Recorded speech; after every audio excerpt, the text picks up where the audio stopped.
Hey YouTube, welcome back. Nice to have you back with us in our little community as we learn about finances.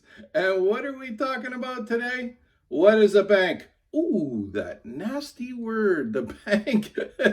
Yeah, some people call it a swear word. Well, why? We're going to talk a little bit about that today. What is a bank? A bank is an institution that offers you an umbrella when it's sunny out, but then they demand it back when it's raining.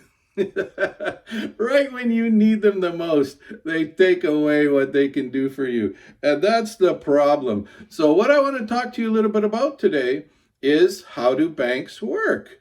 And we have some other fun words. What does bank, B-A-N-K, stand for? They bank on no knowledge. That's right. After you're done today, you might wonder. Yeah. And then other funny ones. How about RBC? Real bad choice. Or CIBC, can I borrow cash? And the answer is no, you can't. Yeah, well, of course, if you're a good client and you have all kinds of money and don't need it, they'll be glad to loan it to you. But when you need the cash, they don't have any. All right. Hey, it's Brad, and welcome back to Brad's Bread and Butter. Nice to have you with us again today. And thank you to those of you that have subscribed, liked, and if you hit that little notification bell, you'll know when we release a new video. And leave a comment. We appreciate those of you that are chatting with us a little bit, telling us about what you like, anything you'd like to see or learn more about. We'd be happy to do our best. So, all right. So what are we going to do today? We're talking about banks. I'm going to do a little social experiment, okay? So stick with me here. We're actually going to call a bank. Are you ready? Here we go. Thank you for calling RBC's branch customer support line.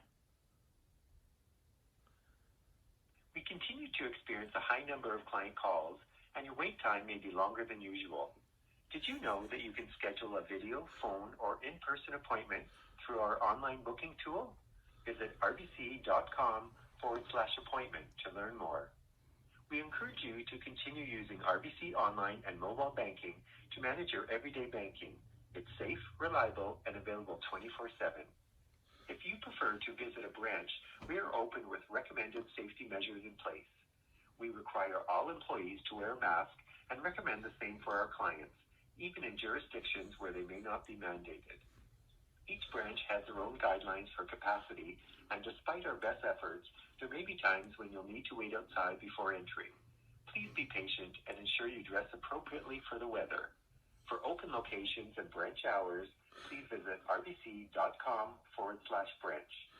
If you have questions or need additional support, please stay on the line. Can you imagine? I am the RBC virtual assistant. Wow.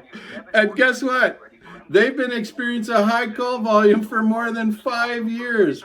And I'll bet you we could almost be done this video before they finally decide to answer the phone. How does that make you feel? Do you feel like a valued customer? A high volume of calls. Who calls a bank? Nobody calls a bank anymore unless you're really in trouble. You know, it's just crazy. So they don't value you at all. And you're supposed to be one of their number one clients. Imagine. But why is that? So first of all, people don't want to work anymore. And second of all, the bank probably doesn't pay the poor employees very well to answer the phone. And so you wonder why we can't get a hold of them? Absolutely. Pay the people better and they'd probably work better. So why does the bank treat us this way?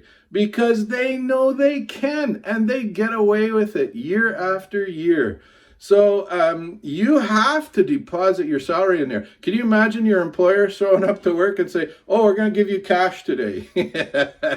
Trying to walk out of the work with $1,000 in cash? I don't think so.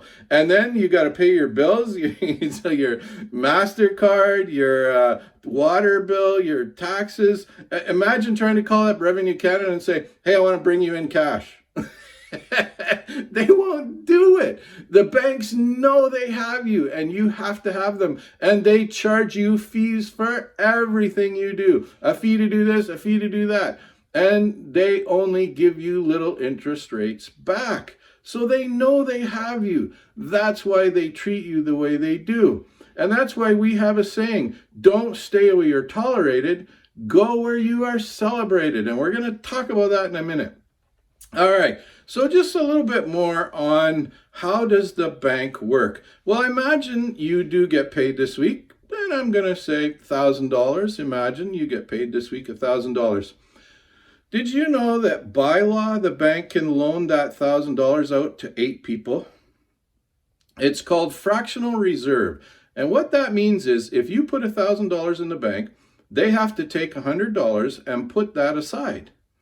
And then they can take the 900 and they can loan it out to Joe. By the way, they loan it to Joe for 3% interest. And if you bought a GIC from them, they'd pay you maybe 1%. Seriously, the other day they offered my wife for a GIC for 1%. I mean, I was laughing. But so not only that, they loan the money to Joe. They have to then take another part of that $900 and make a fractional reserve, so another $9. But then they can take the other $80 or so that's left, and they can loan that to Mary. And Mary puts a little bit away, and they can loan it out up to 8 people. And by the way, they're making 3% on every person that they loan that same money to. Did you know that? That's how they make such crazy profits.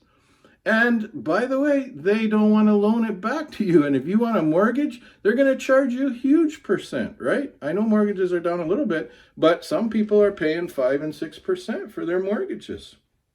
So that's how the banks make such huge money and why we still have to go through them as well. And they loan your money out with very little reserves. That's, by the way, if you ever go to the bank and say, I need $50,000, they'll say, you'll need to give us 2 days because we have to go get that money, literally.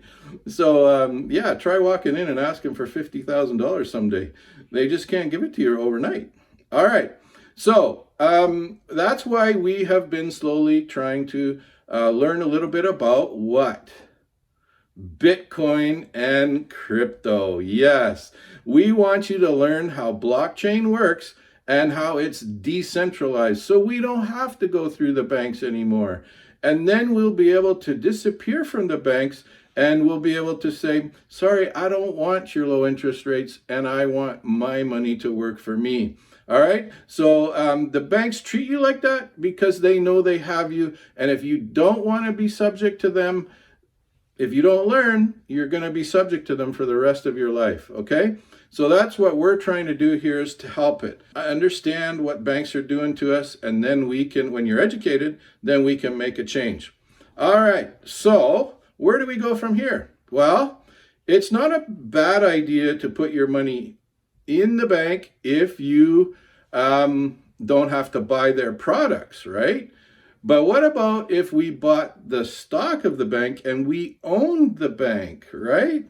So that's what I want to talk a little bit about. What we're going to try and do next year is starting in January 2022, I'm going to buy some Canadian bank stocks. And we are going to, because they just announced that they're going to grow their dividends, okay?